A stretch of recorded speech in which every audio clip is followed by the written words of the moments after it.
Hello, welcome to the very first video of OA level English. So for this video, we are going to be taking a look at Cambridge O level English language, paper 2 reading. And this is the paper for May-June 2020 of this year. Okay. The way that this video is going to work is that I will be first reading each respective passage. There are 2 passages to read for this paper, and then I will be answering the questions. If you feel very confident and comfortable, feel free to look in the description. I will have timestamps down below so you can skip the reading of each passage and just get to the part where we solve the questions together. Okay, so let's get started.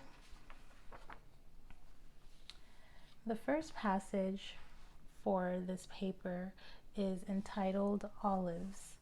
Okay, and before I actually read each passage, the big tip that I would have for you is to just take the time to go through each question that's related to the passage, just to make sure that while you're reading, you can keep some valuable stuff in the back of your mind. Okay?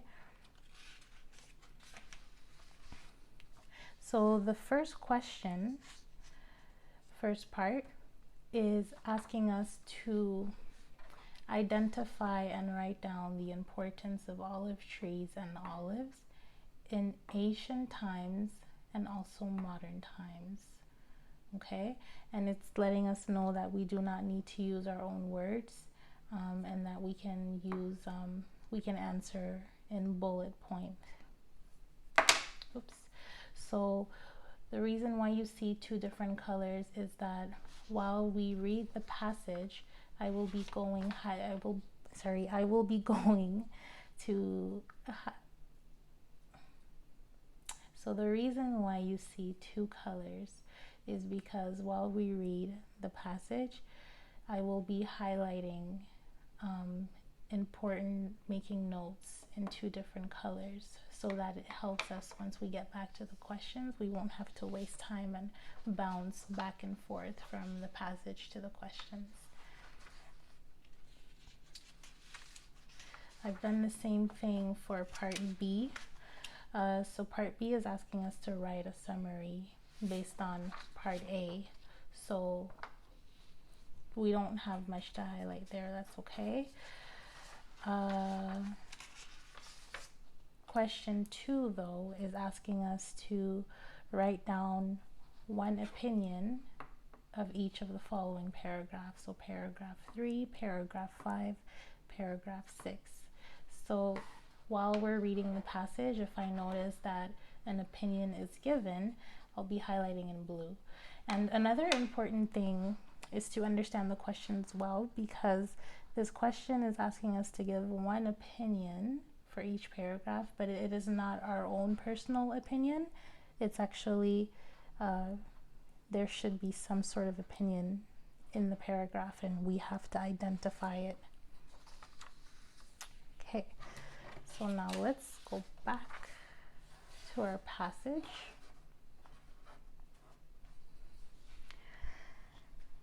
Okay, so starting with paragraph 1, olive trees have been cultivated for thousands of years and today are still one of the world's most extensively grown fruit crops.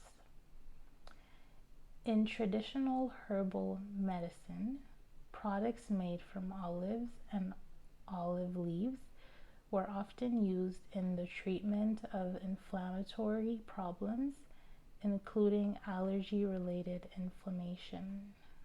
Okay, so here already there's a bell that goes off in my head, and I know to use my purple color because here I see that in traditional herbal medicine, so it means in olden days, olives and olive leaves were used to treat inflammatory problems. So here with the appropriate color, I'm just going to quickly highlight that. Treatment of inflammatory problems. Okay, moving on. Different parts of the tree featured in ancient sporting events. For example, in the Olympic Games, olive branches were used to crown the winning athletes. Okay, another bell. Crown the winning athletes, right? And competitors smeared their bodies in olive oil to strengthen themselves both physically and mentally. So that's another point. The actual competitors thought that by rubbing olive oil on themselves, they would be stronger physically and mentally. Right. So what is that? That is 1, 2, 3 points already for ancient times. Moving forward, the olive branch was seen in ancient times as a symbol of glory in warfare, used to crown victors in battles.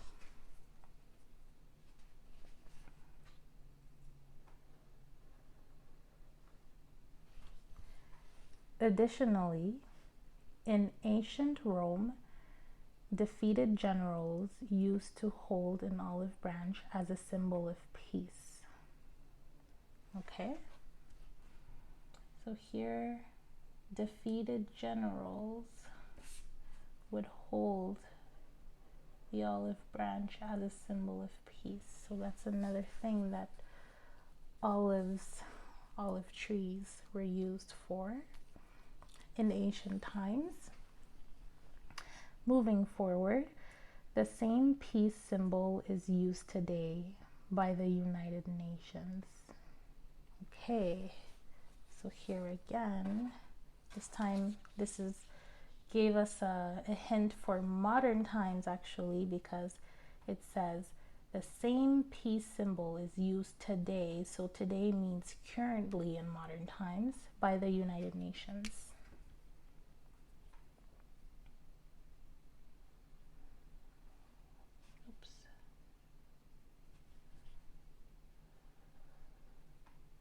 So same peace symbol, which is olive branch, right? So maybe we could just do a double little highlight here. Okay. This modern global organization strives to bring together its member countries in an enduring quest for a peaceful world and use the olive branch as its logo. The olive tree is mentioned in the Hebrew Bible. An olive branch was brought back to Noah by a dove to demonstrate that the flood was over. So again, ancient times. So olive branch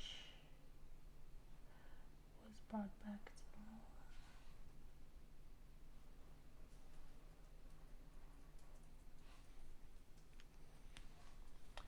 But this is not the only link between the olive tree and religion. The Mount of Olives is mentioned several times in the Christian New Testament, and the olive is praised as a precious fruit in the Quran. Okay.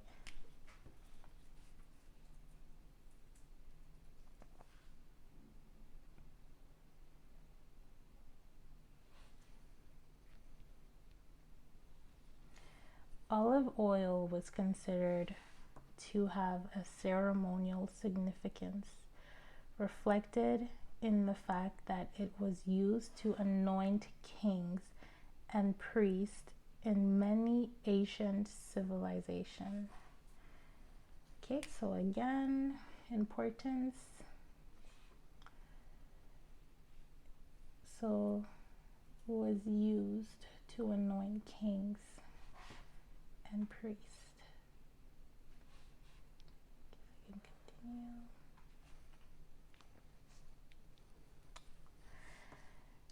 There was much wealth to be derived from olive cultivation. So cultivation, so it means harvesting olives. For example, more than 5,000 years ago, olives grown in Crete may have been the source of the wealth of the mighty Minoan civilization, which was renowned for its unique art of stunning architecture. So here's another point. So here we see that there was much wealth to be derived from olive. So it means that if you had an olive, I don't know, what is it, on an olive tree or in your backyard, you could sell it and make a lot of money from that back in those days. So 5,000 years ago. Okay. Olives are mentioned in ancient Greek literature, as well as some Greek myths.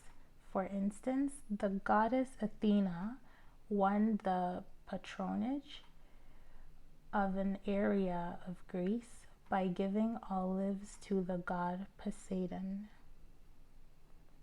This shows that olives featured in ancient writings. They also appear in the factual text 2,300 years ago by the father of botany, Theophrastus. It's a very, very interesting name. He wrote a marvelous account of how olive trees should be tended. Ooh, this rings a bell. So here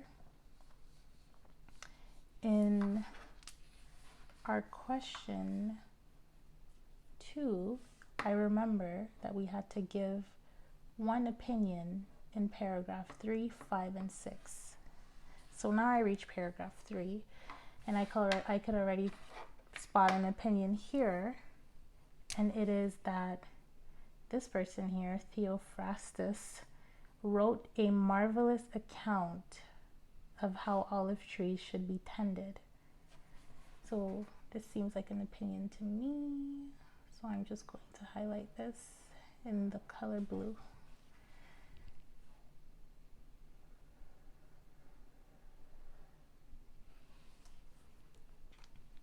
Okay, so number 3, 5, 6, looking for opinions. All right, olive wood was used in ancient building to tie together outer and inner walls, giving them lasting endurance, as such strong wood did not decay because of weather. So another importance, olive wood was used in ancient building, giving them lasting endurance. Perfect. So here we already have a lot of points that we recognize from just ancient times. If we count, we have 1, 2, 3, 4, 5, 6, 7, 8, 9. That's a lot. So another thing that I kind of forgot to mention was that here, if you look at the first part of the first question, it's telling us that we would be awarded up to 12 marks. Okay, 12 marks for points that would be made on ancient times as well as modern times. So already in ancient times, we highlighted 9 points that are relevant. So, I mean, you can think this way: once you get to 6 relevant points, you could just stop highlighting if you want to. If maybe you want to do half in modern times, half in ancient times. But my point here is just that now we're already at 9. So if we notice anything more about ancient times, we don't need to waste time highlighting more, right? We already hit the mark that we want. So let's continue with the reading. Modern research has found that oleocanthal, I hope I'm pronouncing that well, which is a chemical found in olive oil, inhibits inflammation in the same way that drugs do. Okay? And it also acts as a natural painkiller. So here it's modern information. Just gonna, which is a chemical found.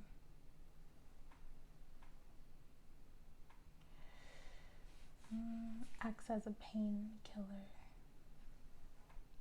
Okay.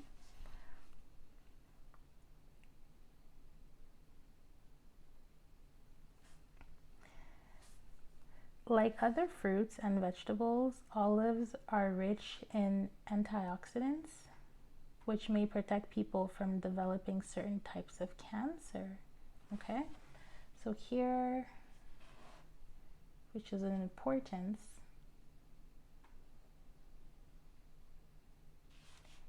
may protect people from certain types of cancer. When it comes to antioxidant power, most of the positive evidence is linked to food and not vitamin supplements. The consumption of olives, because they are high in fiber, is also linked to a healthy digestive system and the avoidance of some digestive related disease such as gastritis. Okay, so consumption of olives linked to healthy digestive system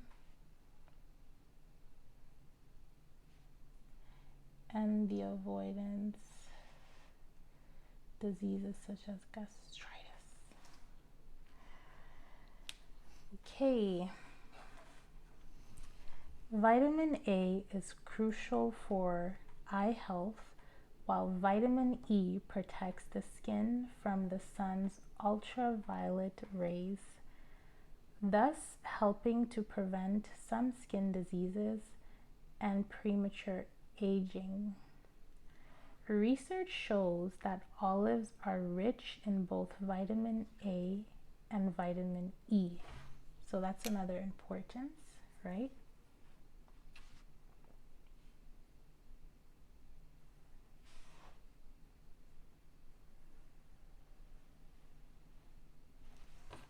Okay. Olives contain fat, but because it is heart healthy, monounsaturated, even I have a hard time pronouncing certain things, so that's monounsaturated fat, which helps lower levels of the bad cholesterol that increases risk of heart disease. Olives are often described as a superfood. Okay, so I'm just rereading that to see if I can highlight anything.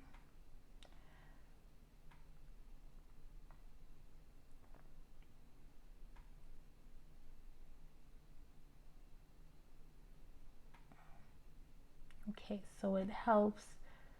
Here we have, so olives, they contain fat, but it is a sort of healthy fat, which actually helps to lower the levels of bad cholesterol. Okay, so here we can highlight this. So olives help lower the levels of bad cholesterol. It must be borne in mind, however, that although the fat found in olives is healthy, it contains a lot of calories. Eating too many calories, no matter their source, may lead to weight gain. And weight gain is something that we all want to avoid. So here I'm noticing something else. We're at paragraph 5, so I still remember question 2 that was asking me to find an opinion in paragraph 3, 5, and 6. So here, when I look at the statement, weight gain is something we all want to avoid. So I think that maybe most people want to avoid weight gain, but I'm not sure that every single person in this world wants to avoid weight gain. So that seems like an opinion and not a fact to me. So I'll go ahead and highlight that.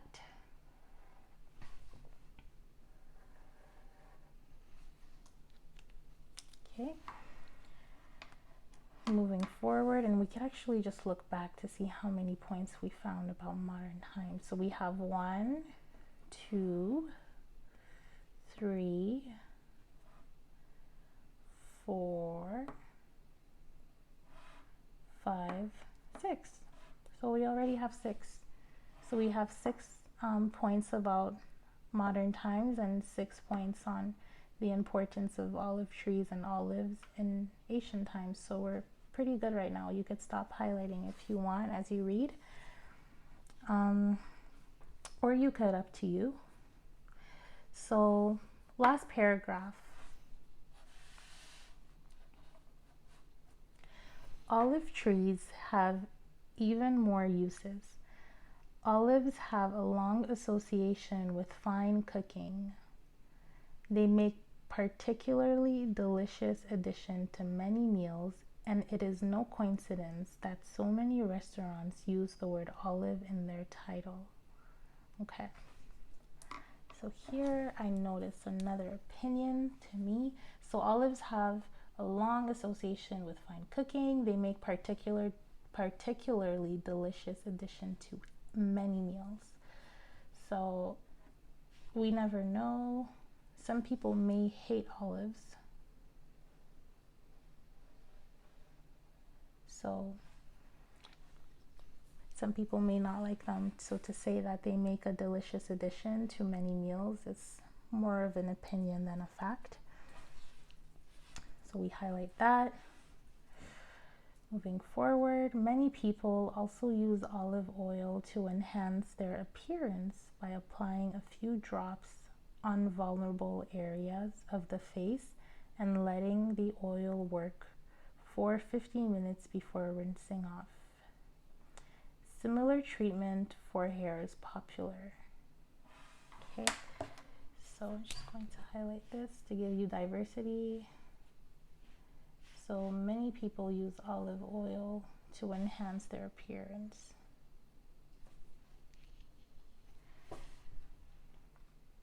So it could be the skin, so your face or your hair. Okay. So because of the commercial importance of the fruit and the slow growth and relatively small size of the tree, olive wood, which is used to make products such as kitchen utensils, fine furniture, and decorative items, is relatively expensive.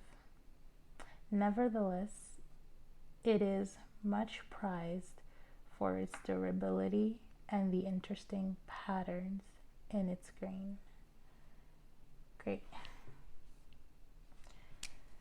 So prized for its durability. There you go. Okay, so we are done reading this text, this passage that explains why olives and olive trees are so important in human history. All right, so let's start solving these questions. So question 1A, identify the importance of olive trees and olives in ancient times, modern times. As outlined in the passage, we do not need to use our own words, and we could use bullet points, and up to 12 marks is what we are going to get. So this is pretty simple because our answers are right here, highlighted and sorted just for us. So now all we have to do is just copy them down because they also don't have to be in our own words, right? So the importance of olive trees and olives in ancient times. So first is ancient times.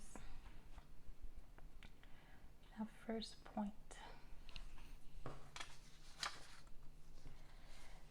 here, used in traditional herbal medicine. So that was already taken. Treatment of inflammatory problems.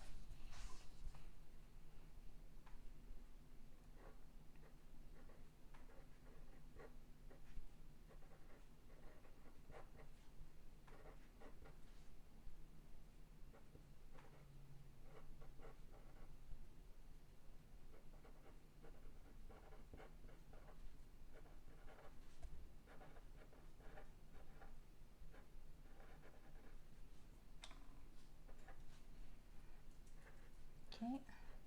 Point 2. So here we have crown the winning athletes. So in Olympic Games.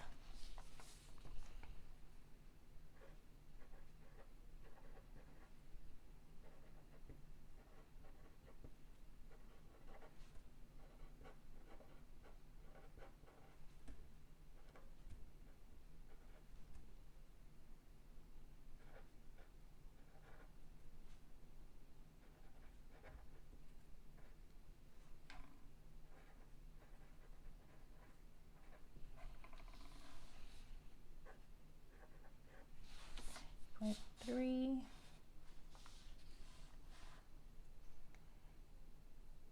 So we have 1, 2, 3, 4. I'm trying to see if I can pick and choose what I want to use. Yes, because we have 9. So here I'm just going to skip this one because the competitor smearing the olive on their body, because it seems just too long to write. So this is just my personal preference. I'm just going for shorter points. So here, used to crown victors in battles. Here you go.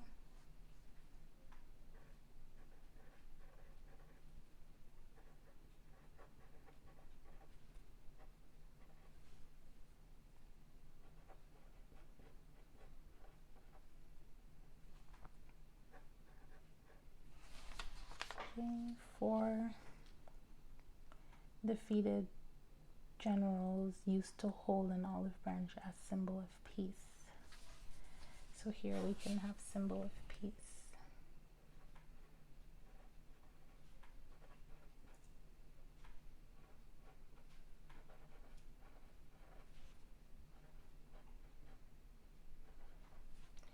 After defeat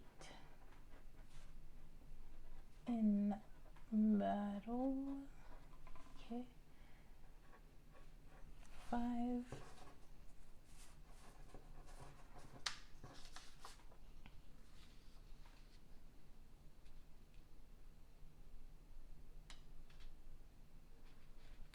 So in the Hebrew Bible, demonstration that the flood was over.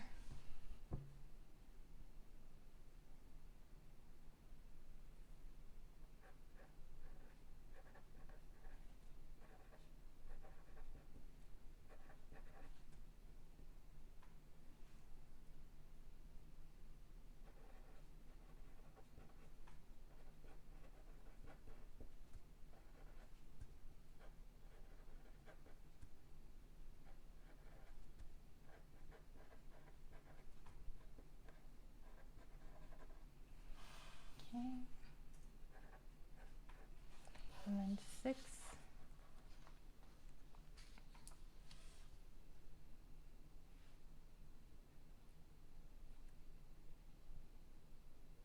I'll skip this one. I'll just go ahead to anoint kings and priests. So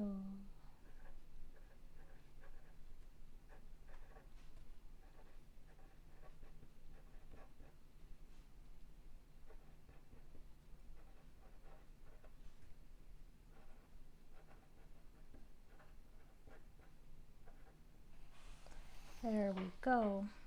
Okay, I'll just stop at 6 points. We have more that we could add, but I'm just going to stop at 6 because we have 6 for the other half as well. But if you're in a situation where you maybe did not highlight enough for one half, you can make up by just adding more points to the other half, right?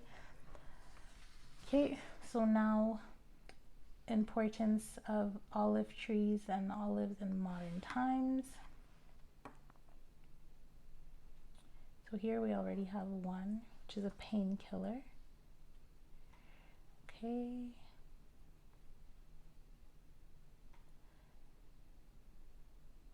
So here protects people from certain types of cancers.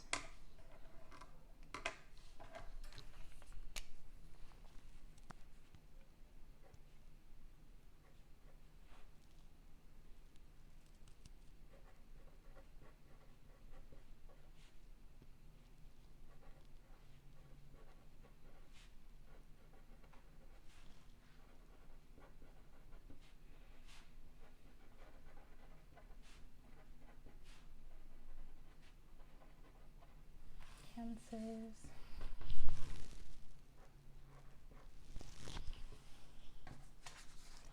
Two.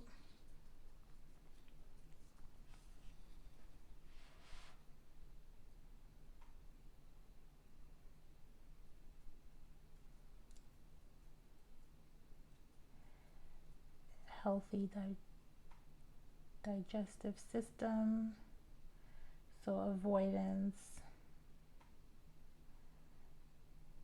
of some digestive related disease. Okay.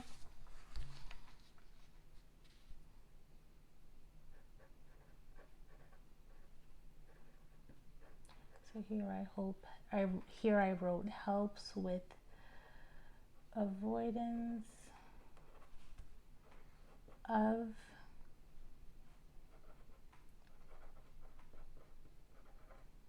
digestive related diseases.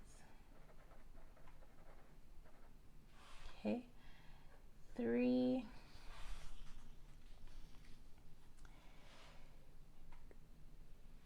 Rich in both vitamin A and E.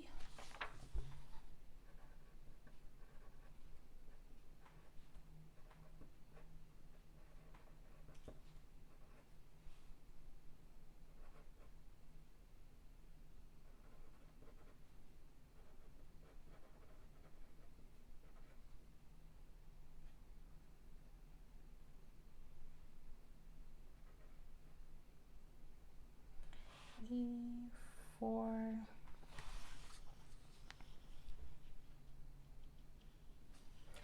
Helps lower levels of bad cholesterol.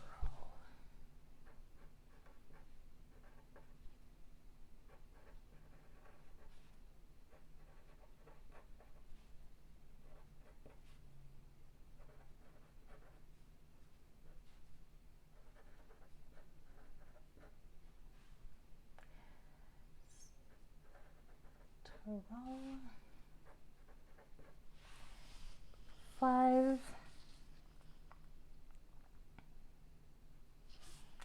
So enhance their appearance.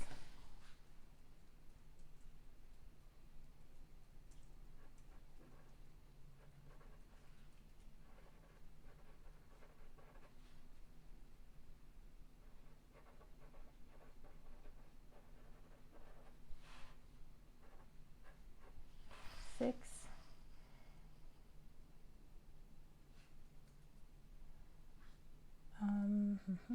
Olive wood. So here also I want to note something. I highlighted only this part here, but you can always, it's just to help guide you and where you need to search for your answers. So you can also just always read a few sentences back to get context to help you write your final answer very clean if you'd like. So here I'm going to write for the last point that olive wood is prized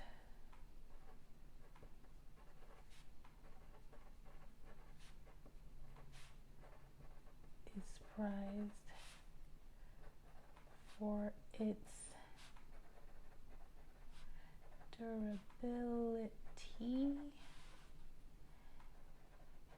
and interesting interesting.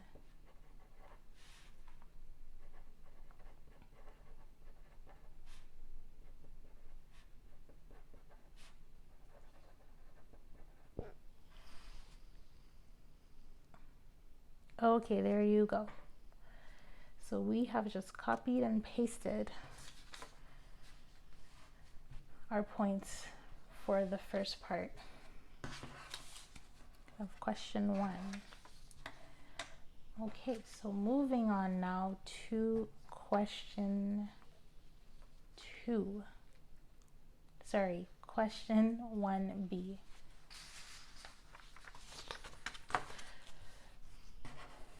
So now we are being told to use our notes from 1A to write a summary of the importance of olive trees and olives in ancient times, but as well in modern times.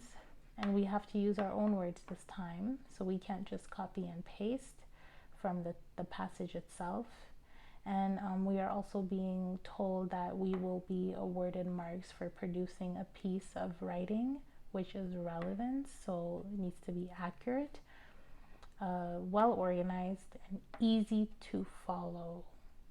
We also have a limit of 180 words. Maybe it's not a hard limit, but they're telling you to just try to stick between 150 and 180 words. And we also must use these 10 words here. So in ancient times, olives were used in traditional herbal medicine, ... Okay, so this one is a little bit subjective. The points that I would like to raise on how to try to get as much marks as you can for this section here is just to make sure that you focus on what they're looking for here. So of course they want a summary, but they want your points to be accurate, which should be okay, because here we listed everything that we can possibly talk about in our summary. And they're also asking us to have it well organized.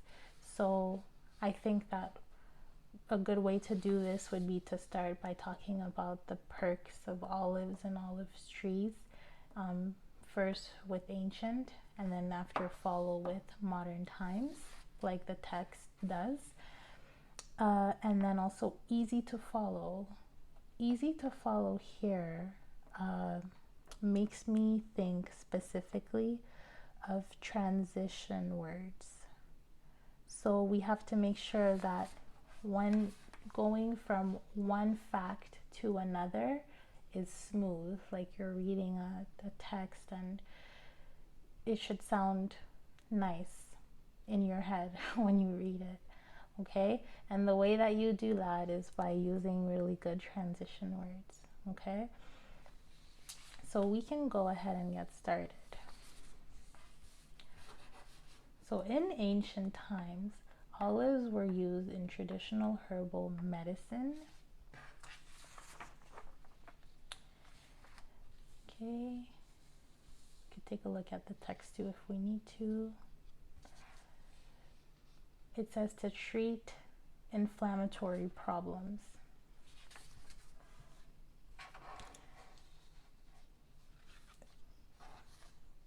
So here, traditional herbal medicine.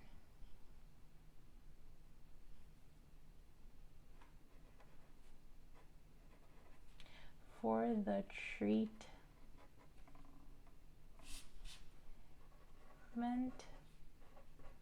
of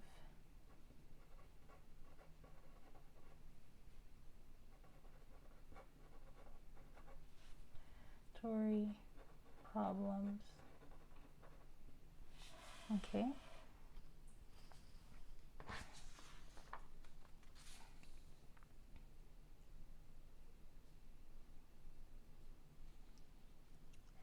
So now our next point, what is our next point? Our next point is that olive branches were also used to crown winning athletes in Olympic Games. Okay, so Now, how do we go from this sentence, from this fact, I mean, to the next fact, right? So we can use a transition word, and that transition word can be, there's a few that we can use. So you have furthermore, in addition, also, secondly. All of these are words that you can use to make sure that your text is easy to follow and sounds smooth when the marker is reading it. Okay.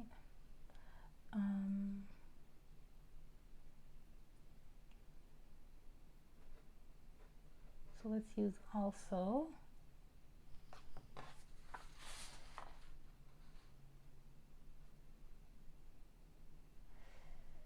Okay.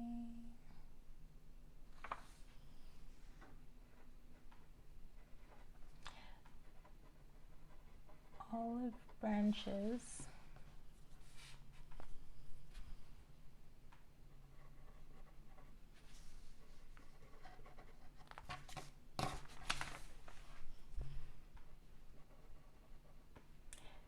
during Olympic Games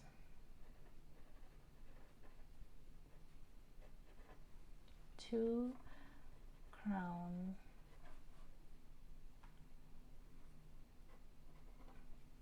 the winning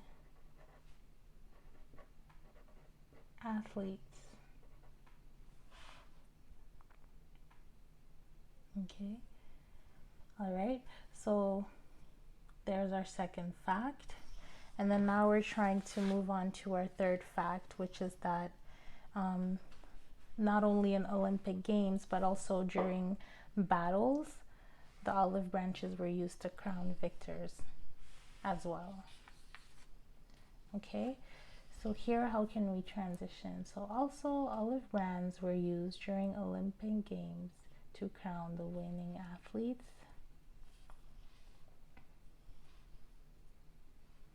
Okay, we could write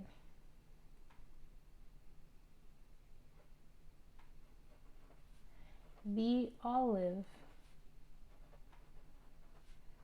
branches were as well. It's a synonym of also, because I just used also, so I won't use it again. So I'm going to say the olive branches were as well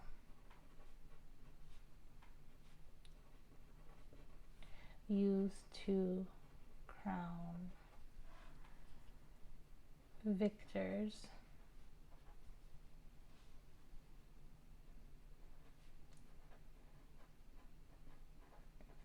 in battles. Okay. Our fourth point. Okay. So our fourth point is that it's a symbol of peace after defeat in the battle. Okay. So another way that we can transition is in battles. So, however, because now we're talking about crowning victors, but then we're going to talk about people who were defeated in those battles. So there's a contrast there. So we can use however. So however,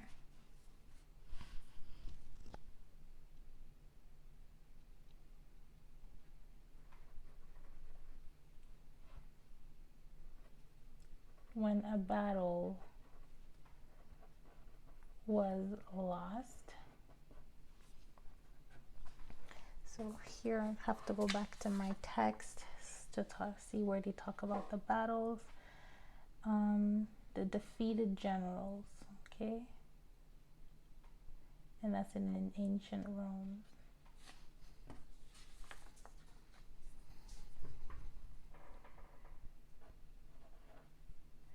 The defeated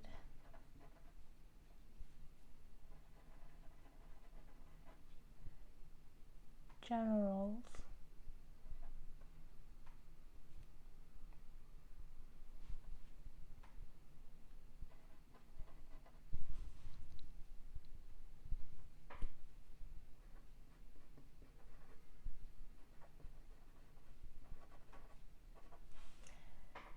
used olive branches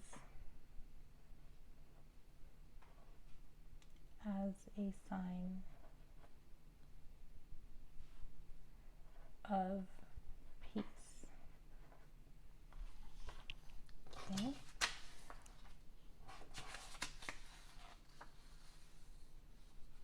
Peace. So now we have two more points to make. So the flood being over in the Hebrew Bible, and then also used to anoint kings and priests. So those two last points have to do with religion.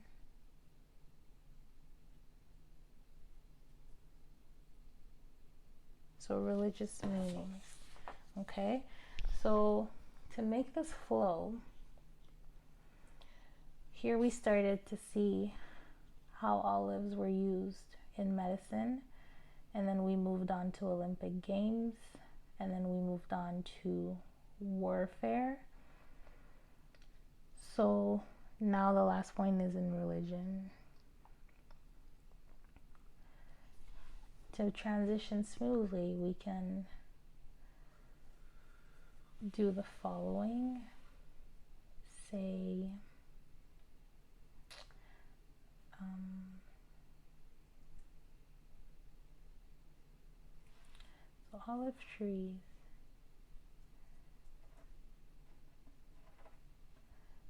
olive trees and olives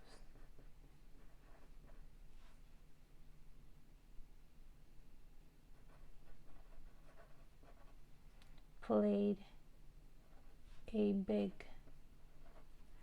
part in religion.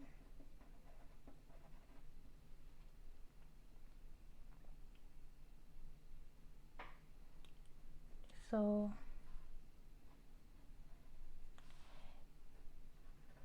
in the Hebrew Bible,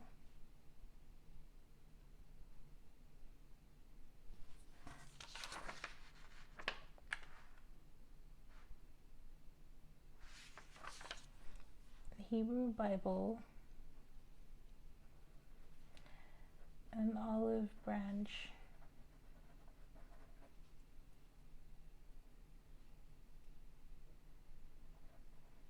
was used as the sign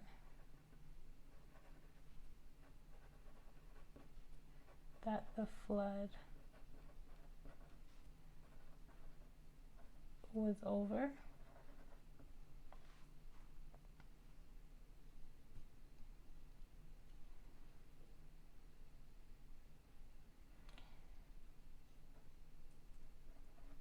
In addition,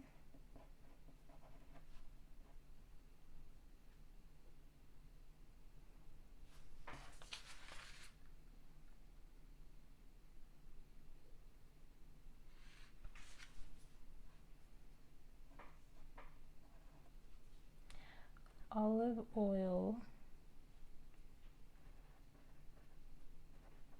was used to anoint kings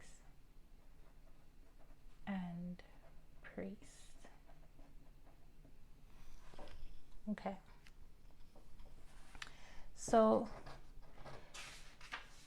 far I only wrote a summary for just ancient times, so for the first half, right? And what you'll notice is that I'm basically writing one sentence, so one sentence for each point, and I am just trying to create a structured sentence and to make sure that in between each of those sentences, I have transition words that are at the beginning of every new sentence, just to make sure that things flow and that I'm not just stating facts like I'm doing here in the bullet points, right, in part A. So here, if we take a closer look, I'm just going to highlight in red here all of the transition words. So here we have, in ancient times, olives were used in traditional herbal medicine for the treatment of inflammatory problems. Okay, so that's one point. Moving on to the next point, have my transition word right at the beginning.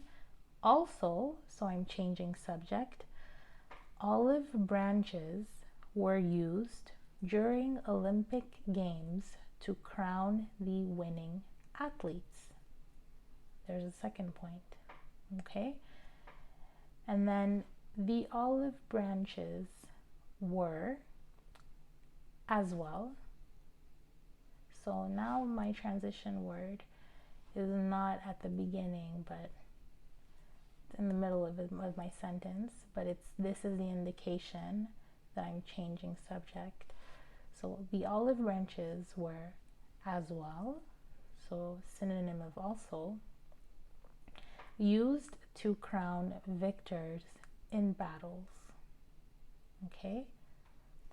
However, transition word, but this time it's a contrast.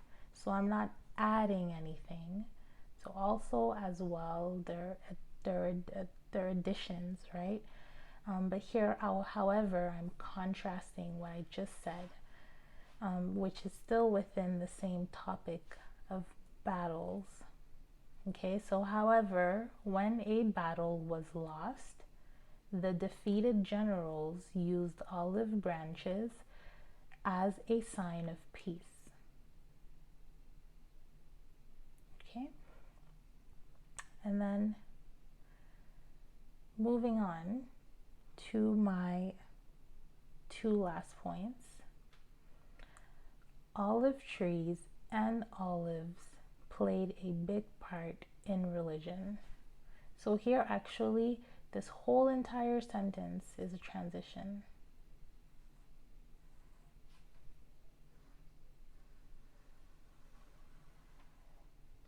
So here I'm just making a general statement and I'm changing subject. So olive trees and olives played a big part in religion. And then I state my facts. So in the Hebrew Bible, an olive branch was used as the sign that the flood was over. And then another transition. In addition, so again, I'm adding on to the last thing that I said, because it's still within the same topic. Olive oil was used to anoint kings and priests. Still within the context of religion. So there you can see that based on my part A, I wrote a summary of these 6 points instead of in bullet form, in text form, using all of these transitions that make it very easy for you to do so. Okay, and for this video, I'm just going to go ahead and skip the second half, but it's extremely similar. So what you would need to do is just try to write a sentence about each fact one by one and just use transition words here. And then if you notice that your bullet points are missing a little bit of details, you can always go back to, always go back to the passage, right? Just to try to fill in a few gaps if you need to.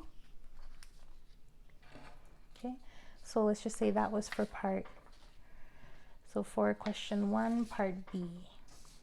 Okay, we'll move on to question 2.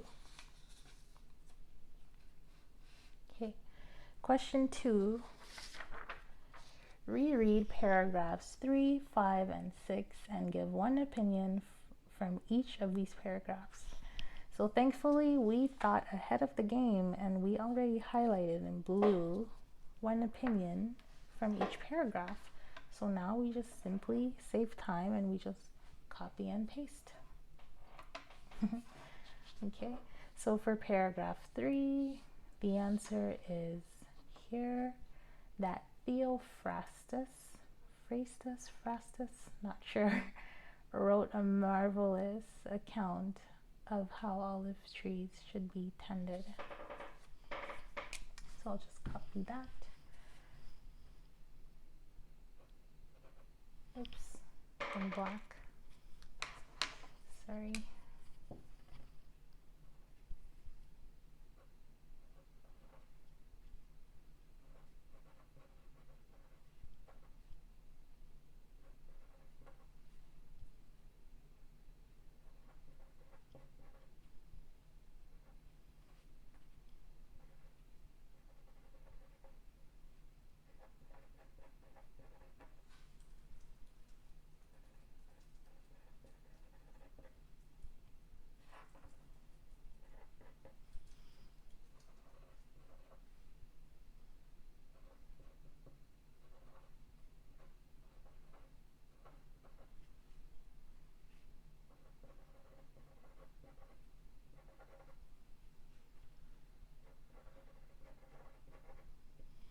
Okay, I think that my answer here is a little bit long.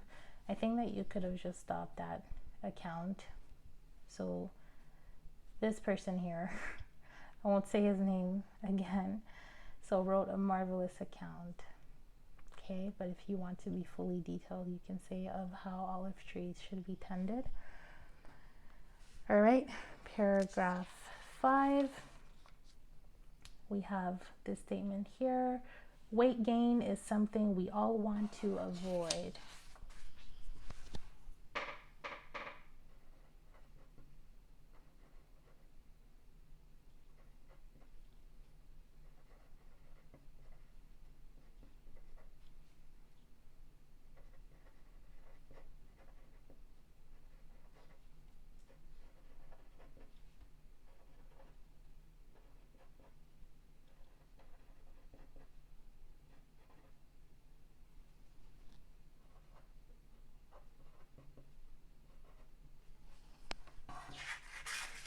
Okay. And then lastly, olive trees, oops, reading the wrong thing. Yes, so olive trees have even more uses, so they make a particularly delicious addition to many meals. Okay.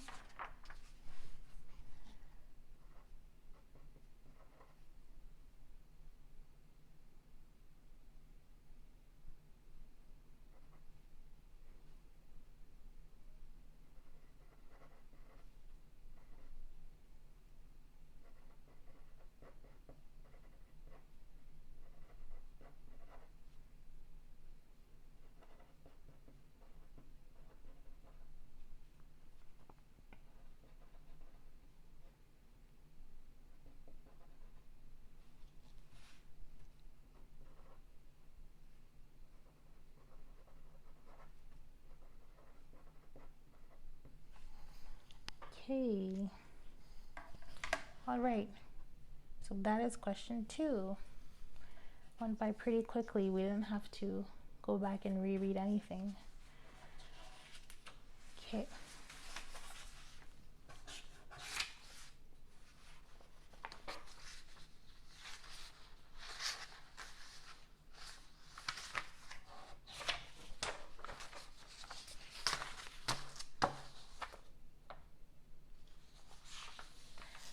So there you have it. Those were the questions related to the first passage. So we are done with the first passage.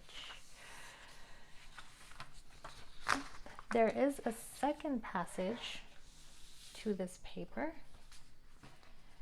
and this passage is entitled The Garage. Okay, so again, I will be using the same tactic, which is to just read the questions before I read the passage so that I can keep things in mind. Right. So here what I noticed too from the questions already is that I see from paragraph 1, from paragraph 2. So from paragraph 3, paragraph 4, paragraph 5, it seems to me that the questions are being asked in order.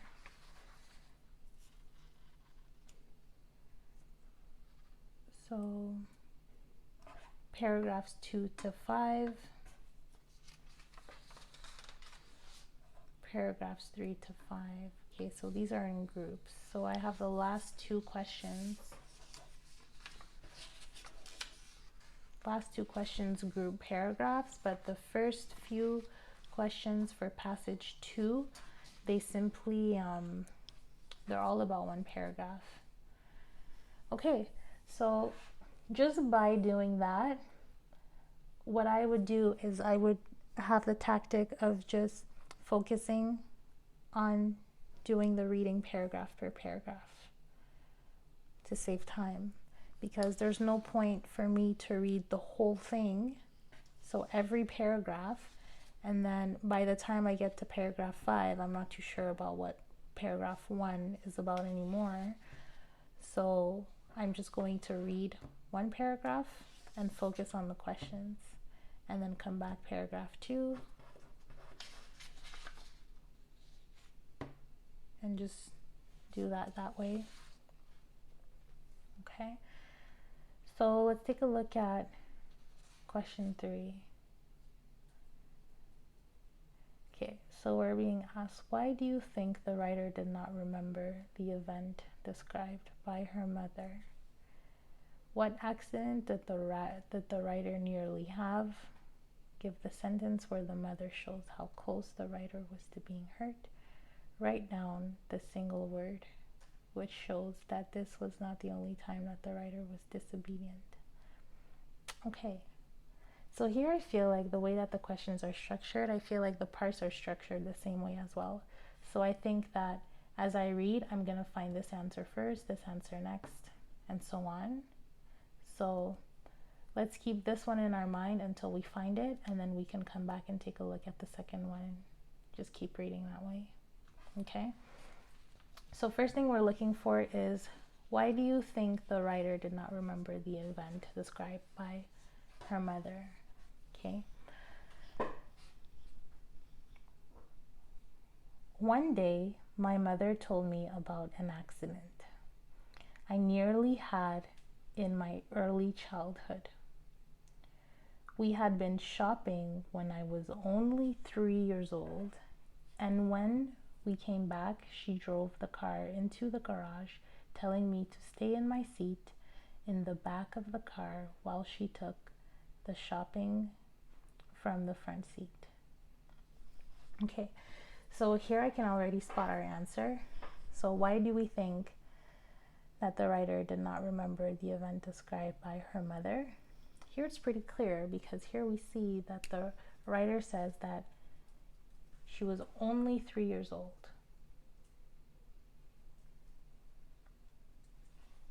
Okay, I'm going to go ahead and write that.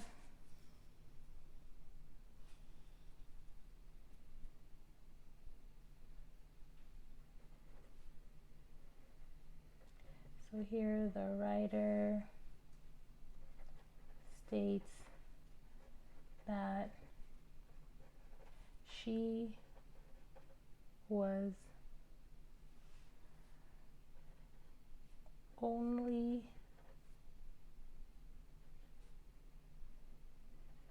3 years old.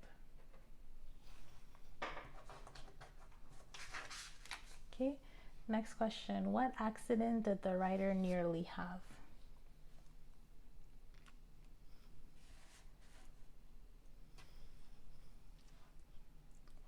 she did that and was just about to slam the door shut when she saw that I had got out of the car. I was standing beside her with my hand holding onto the inside edge of the door frame.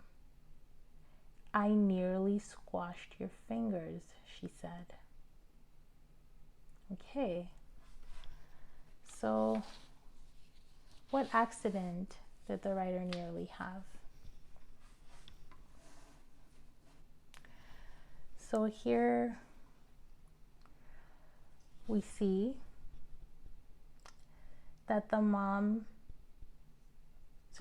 writer was standing beside her mom with her hand holding on to the inside edge of the dorm. So her hand was inside, in between the door and then the frame of the door. And the mom says, I nearly squashed your fingers. So there's our answer. Let's say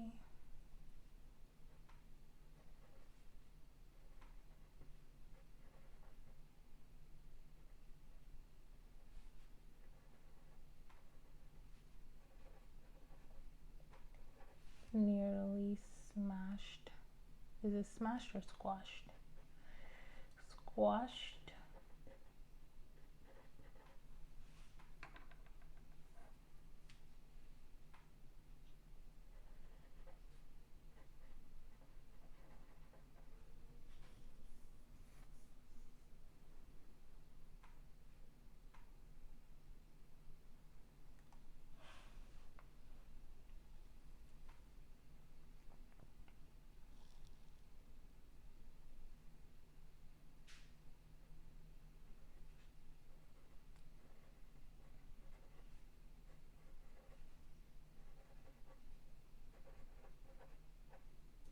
There we have it.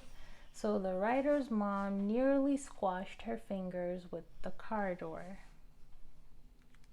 Okay, give the sentence where the mother shows how close the writer was to being hurt.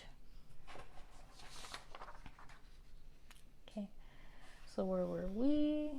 We're here. So the mom says, I nearly squashed your fingers. So she held up the thumb and first finger of her right hand, narrowly parted. So right there we have our answer. So we're being asked, the mother shows how close the writer was to being hurt. So what the text is telling us is that the mother held up her thumb and her first finger very narrowly parted like this. So that's the sentence, right?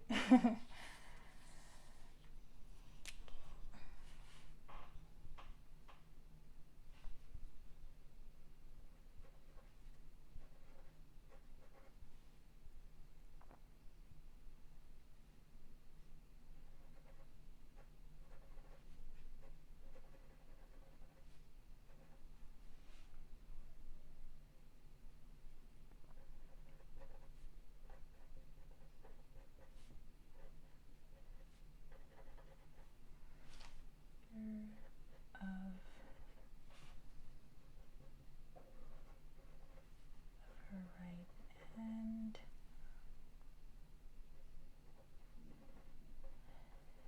narrowly parted. Okay.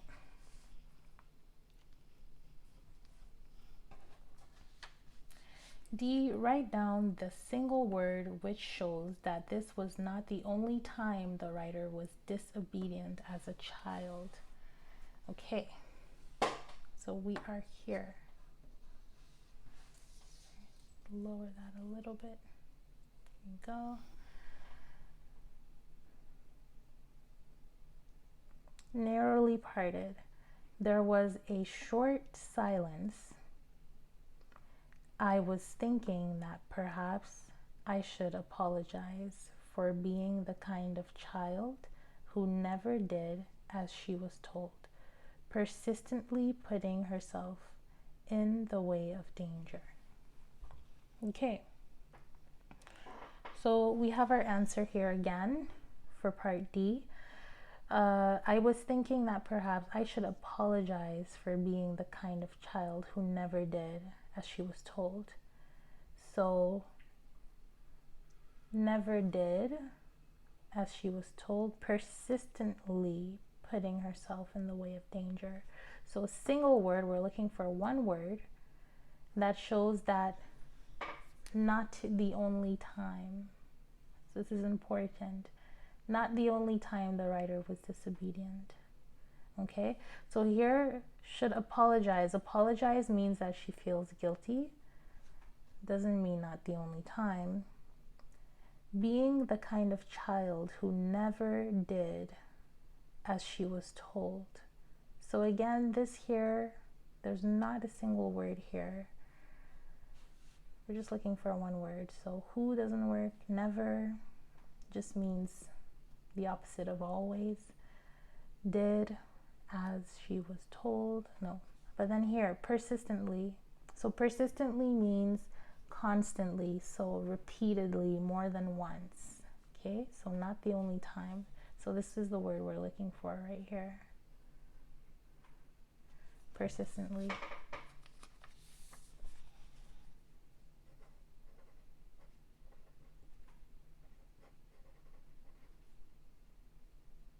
Oops. Grammar mistake. Of course, we have to make sure no grammar mistake, right? Especially when we're just copying the word down. Persistently. There we go. That's the word we're looking for. So we're done with that question 3. Okay, we're still reading. Okay, from paragraph 2. The writer thought that the garage was a fascinating but slightly frightening place. Explain in your own words how she felt about the garage. Here, this is a key. How she felt. So we need to, as we're reading, look for clues about how she felt. All right. Although I have no memory of that event, I do remember the garage. I thought it a fascinating but slightly frightening place, with oil stains thick and pungent on the concrete floor, which, if looked at one way, could transform into rainbows, shiny and fleeting. It had dark red doors and a window behind which a confused bird once became trapped, its wings flapping incessantly. Okay, so this one is a little bit tricky because we're explaining in our own words how she felt. And here she's giving us a description of the garage, right? She says that it was frightening and that there's oil stains. The stains were thick and they were pungent, and we see shiny and fleeting, had dark red doors. So this is a bit tricky because this is not about how she's feeling. All these words are just describing what she sees, not what she feels. Where we get insight on how she feels is the second sentence here. I thought it was fascinating but slightly frightening. Okay, so here in our own words, how can we explain that?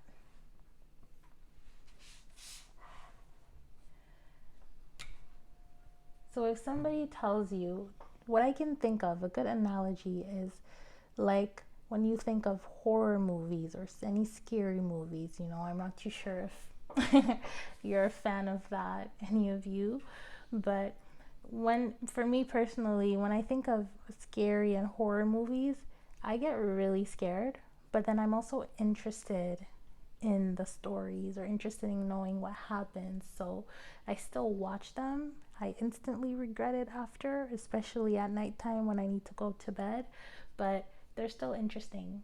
So how does she feel about the garage? I think it's the same way that I feel about horror movies. And it's just that she feels she's interested. So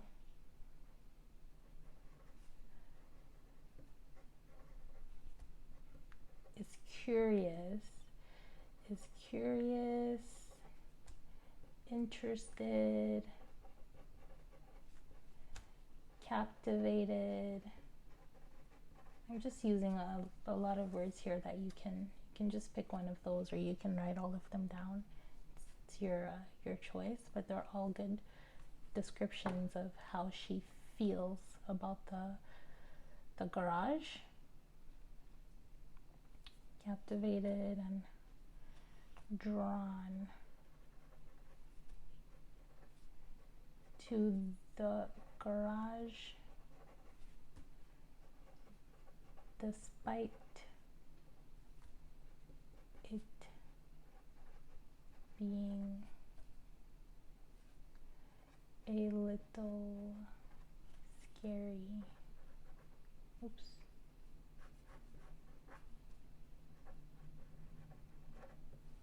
There we go. Okay. Part B. Here we're on the lookout. Give the two actions of the trapped bird which showed that it was confused. Okay, so now we did reach a part where we're talking about a bird.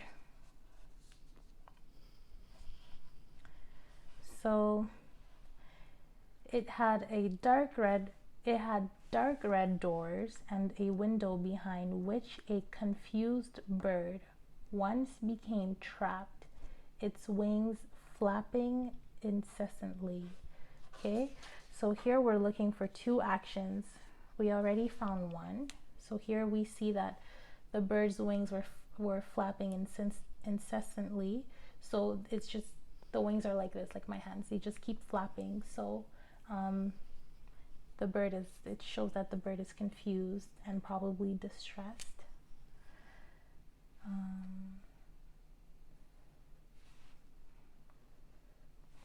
Okay, so we found one. My father wrestled with the catch, which had been painted shut, while the bird dived again and again into the glass, unable to comprehend that it would not yield. Okay, so second action is the bird was diving again and again into the glass.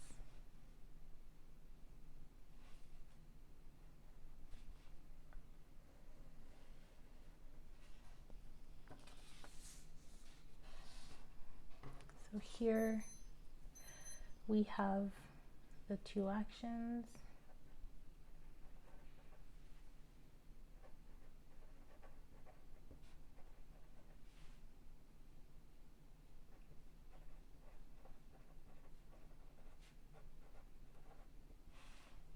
Incessantly, and then, oops.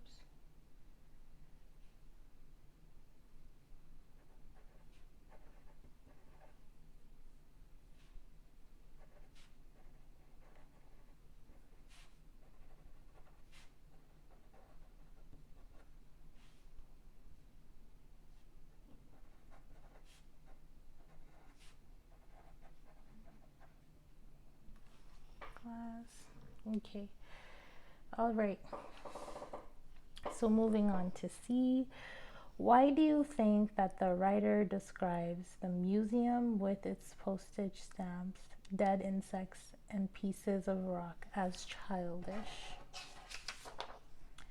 So this is still paragraph 2, we're just moving on. Okay.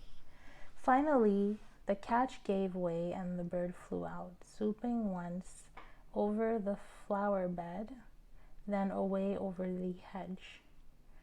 In my memory, the garage was a cobwebby, dim place filled with spades and other gardening tools, an axe hanging on a high nail. One summer, we set up a childish museum in the garage, arranging our exhibits on the workbench. Okay, so now we're talking about that museum in the garage. They included, among other mismatched and valueless things, some old postage stamps, several dead insects, and some pieces of rock. Okay, so there we have it. So why would we think that the writer believes that the museum is childish? Is because here she describes how she feels about these items here, and she calls them valueless things. Okay.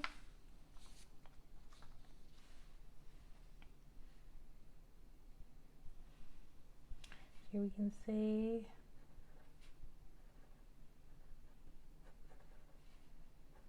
the writer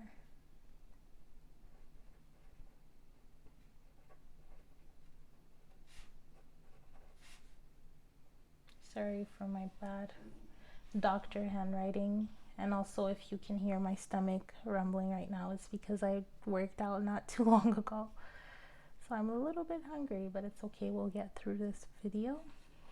So the writer describes the items as valueless. Here. Okay. Question 5 in relation to paragraph 3. Oops. Forward this a little bit. Okay. So the family visited the cat and her kittens to worship at the side of the cardboard box. Write down the single word used later in that paragraph, which continues this idea of worship. So we're looking for a single word that is synonymous. So a single word that means worship, or that gives the idea of worship. Okay. So our cat chose the garage as the place to give birth to her kittens. Awed and delighted, our family visited her and her new family to worship at the side of the cardboard box, which was their temporary home. We watched the 4 squirming bodies as they burrowed into their mother's gray striped fur. My mother instructed my sister and me not to touch the kittens. Not yet, and we nodded gravely. As soon as she had left the shrine, there it is. So shrine, because what shrine means? So shrine is like a sacred, it's a sacred altar usually. It's like a shrine. That definitely is synonymous to something of holy value. Okay, so there, shrine. Okay, part B, the writer told her sister to keep watch at the garage door. Explain what the writer asked her sister to do.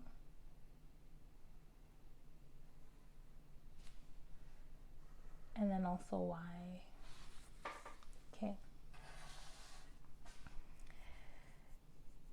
So here we're at the part of the story where the mom asked the 2 daughters not to touch the newborn kittens, and they agreed that they wouldn't do it.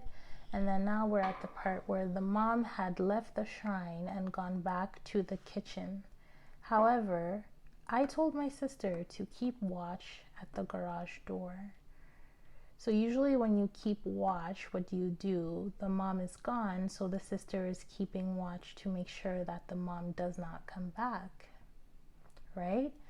And I reasoned with her, so with the sister, that obviously there was no way I was going to leave those kittens untouched. No way at all. The sheer joy of plunging my hands into the box and lifting up all 4 kittens in a mewing, writhing mass and burying my face in their softness. There never walked on pause. How could I pass up this opportunity? Okay, so we found our answer. So keep watch at the garage door. So what did the writer ask to do? So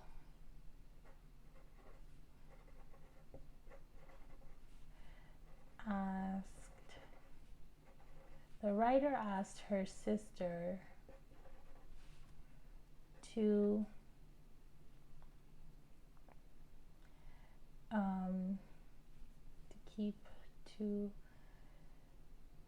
make sure, let's put it this way, to make sure that their mom wasn't coming back to the garage, right? And then why? So the writer wanted to touch the kittens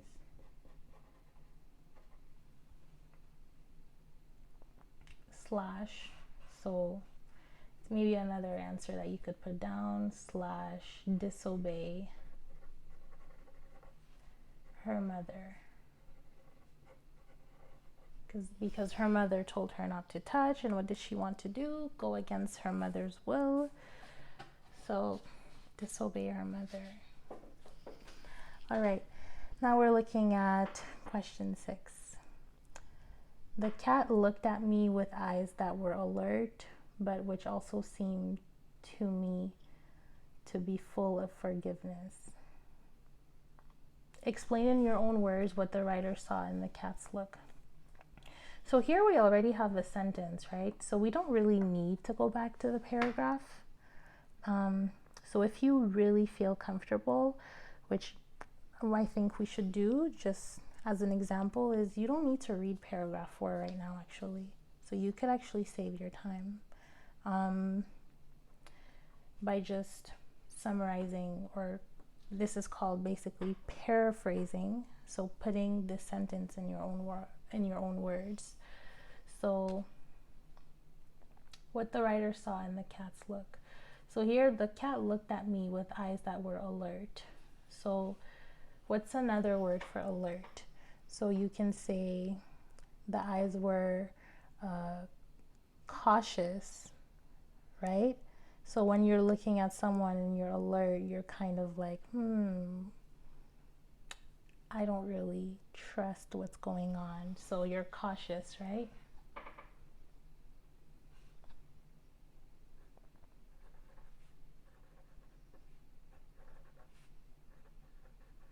So the writer saw caution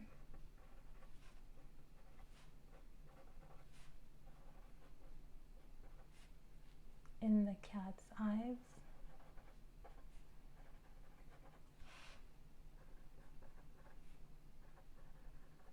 Okay, and there's another thing, but which also seemed to be full of forgiveness. So what's another word for forgiveness? You can definitely use, so I'm cautious, but I'm also understanding, right? So I guess understanding.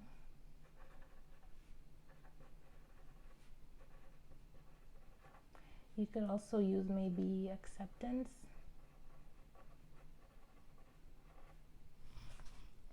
Okay, because the cat was accepting. Because to forgive, you have to accept, right? Whatever's going on. So let's see if it makes sense. We read paragraph 4 now. The cat looked at me with eyes that were alert, but which also seemed to me to be full of forgiveness. She knew it was impossible for me to follow my mother's edict. There was no way I could. She purred when I gently touched the kittens, stretching out an ecstatic paw to touch me on the wrist.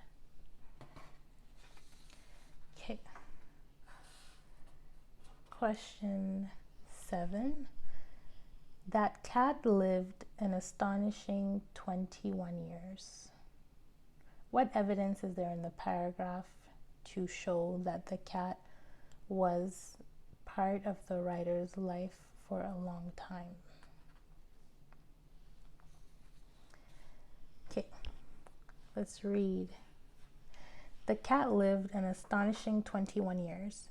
There are photographs in my parents' house of me holding her when I was a self-conscious 10-year-old with teeth too large and numerous crowding my mouth, and photographs of me as an adult with the cat on my lap.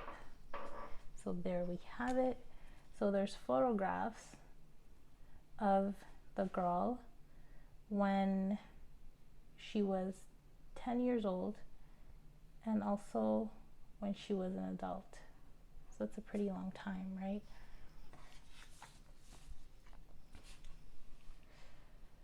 Paragraph. The cat was a part of the writer's life for a long time. So photographs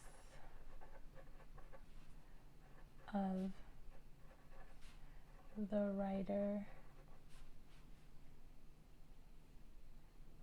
as a child and adult with the cat. Okay. What comparison do you think the writer is making when she tells us that as children she and her sister were separated by only the length of the garage? Okay, if we keep reading.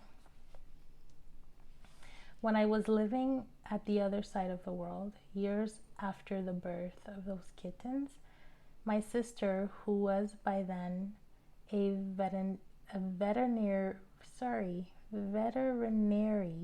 surgeon, phoned me to say that the cat who a lifetime ago gave birth to kittens in a cardboard box in our garage had died of old age. She had been sick and could not survive another operation. My sister and I clutched the ends of our respective phones close to our ears, separated by mountains and countries and seas, reluctant to end the call because we both knew what would happen next. We would be transported back to that moment in childhood when we were separated by only the length of the garage, as she stood, an anxious sentinel keeping watch, her head turning between me and the house as I bent over the cardboard box and lifted the kittens out. Okay. So here, what the comparison do you think the writer is making when she tells us that as children, she and her sister? I see. So here we have our answer in this section here, of course. So here we can see that the writer and her sister are now adults, and because it says my sister, who was by then a veterinary surgeon. So they're both all grown up and they have careers. Phoned the writer to say that the cat did die, so died of old age. And she later says that my sister and I clutched the ends of our respective phones close to our ears, and they were separated by mountains. So they're talking about, here the writer is talking about the fact that her and her sister are separated by mountains and countries. So they don't live in the same country anymore. And she later on says that they would both be transported back to when they were in the garage, which is the situation in paragraph 3 here, when the cat was giving birth. So what comparison is the writer making?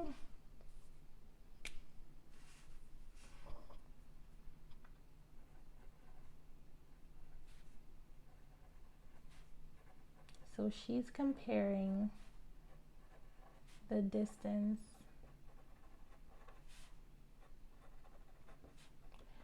that is now between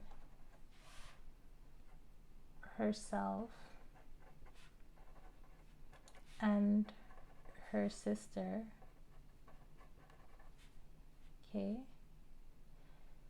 as well as the time that has gone by. So now they're in a different part of their life, and they are also in different places. Right, so moving on, we're getting there.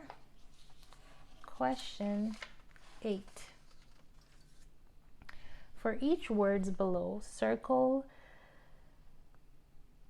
which has the same meaning as the word in the passage. So here we see in line 11, the word pungent is used. So if we go back to our passage, line 11 is this one here. So it's describing the garage. I thought it was a fascinating but slightly frightening place with oil stains thick and pungent. So the oil stains are thick and pungent on the concrete floor. Okay, so my method for solving this question is, if you're really comfortable, you can maybe just with an instinct, you can replace each word and see if it sounds correctly, or you can go by process of elimination. So here, let's replace each of the words to see if it makes sense. So if I say oil stains were thick and hot, doesn't really sound right to me. Oil stains were thick and bitter. Okay, so I don't think that if you see oil stains, your first instinct will be to taste them. So that doesn't make sense to me either. Oil stains were thick and strong. It could pass, but then we have oil stains were thick and smelly. So I think so, because oil stains are usually smelly, right? Oil has a strong smell. So I would be torn between those two, but I think I would give it to smelly. And it is true that pungent is a synonym of strong smell. So D would be the correct answer.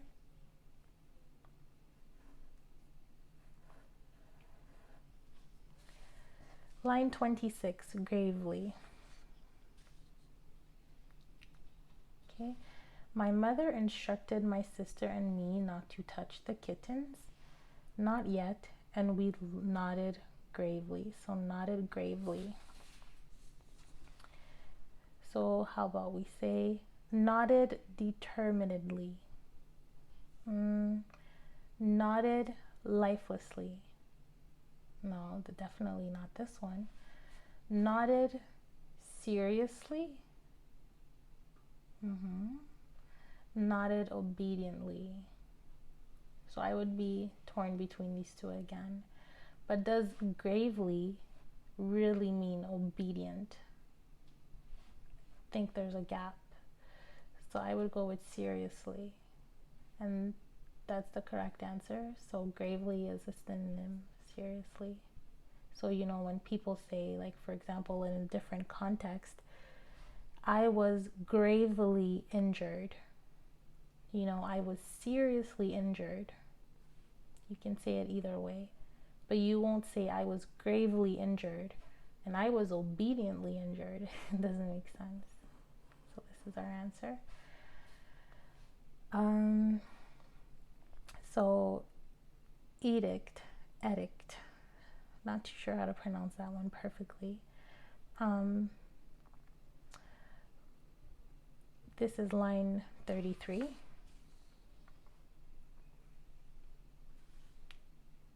Okay, she knew it wasn't possible for me to follow my mother's edict. Edict, I think it's edict. My mother's edict. Okay, my mother's edict. So my mother's order, that makes sense. My mother's example. Based on the context of the story, of the paragraph, I don't think so. My mother's suggestion. So did the mom suggest that they don't touch the kittens, or did the mom tell them that they are not to touch the kittens? So this one's questionable. My mother's judgment. Yeah, this one doesn't make sense either. So I would be stuck between those two. Is it an order or is it a suggestion? I think it's an order. So we go with A. Okay. And these two do have the same meaning. An edict is an order. Self-conscious. So is a self-conscious person quiet? Let's take a look at the context first. So 37. So here we have photographs in my parents' house of me holding her when I was a self-conscious 10-year-old. So you're self-conscious. Are you quiet? No, I don't think so. Self-conscious, does it mean that you're lost? No. Does it mean that you're polite? No. Shy? Self-conscious and shy is the only thing that makes sense. Because it means that you're insecure and shy. Okay. Part E, so clutched. 42. My sister and I clutched the ends of our respective phones. Okay, so my sister and I held lightly. So no, I don't think it's that, because lightly.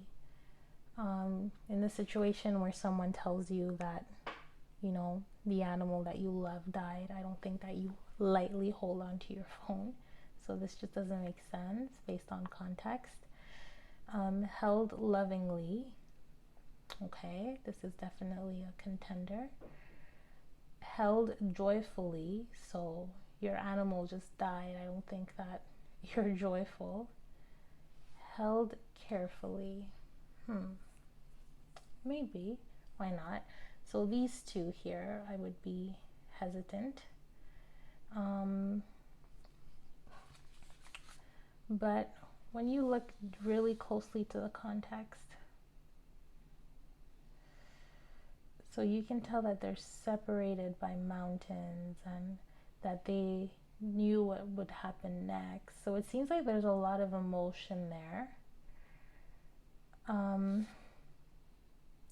So I would go definitely with held lovingly. Because there's a lot of love there, a lot of emotion, sadness, so clutched. And yes, when you clutch something, it means that you're really clutching, you know, so you're holding it tight rather than carefully, because sometimes when you're trying to be careful, you maybe have a lighter hold, but this is you're clutching on to something, so you're holding on tightly with a lot of love, so lovingly. Okay, the final question of this paper is question 9. So it's asking us to reread paragraphs 3 and 5, which contain phrases telling us about the writer's attitude to the kittens and the writer's phone call with her sister. Okay, so give the meaning of each expression as it is used in the passage and the effect. So we're specifically looking at the meaning. So meaning and effect. So, burying my face in their softness, there never walked on pause. So what does this mean? So when I remember from the paragraph, she picked up the kittens and she just stuffed them in her face. So it means that she's in their softness. So burying her face in their softness. So the meaning, so writer is, so we can use cuddling. She's cuddling, she's hugging, whatever you want. So cuddling, let's use cuddling.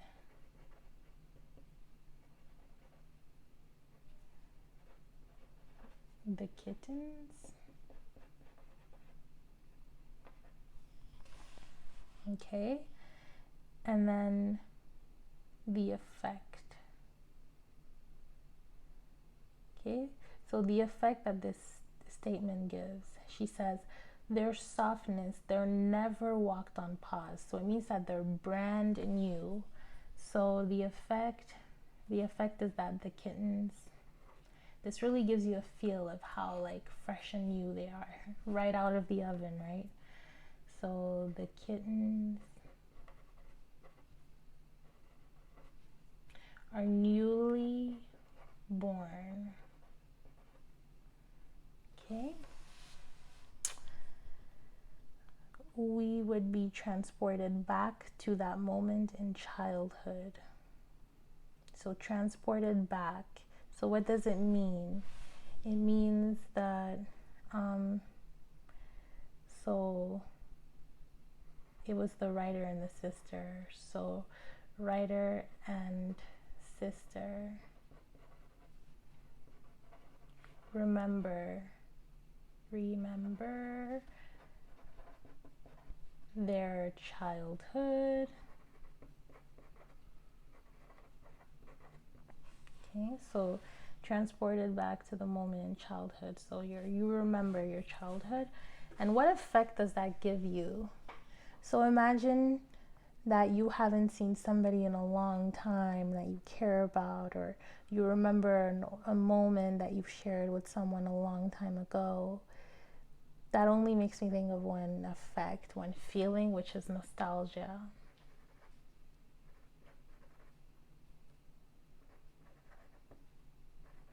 So nostalgia is when you kind of, you're thinking back to an older time, and it's a happy moment, but you feel a little bit of sadness because you miss it.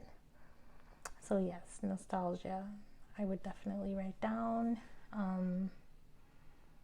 But you can, if this one is hard to think about on the spot, you can also write down something like, deep feelings of of affection or something along those lines. Okay, so that was question 9, and we are done. We are done. Paper 2 of May. It's May, June. Yeah.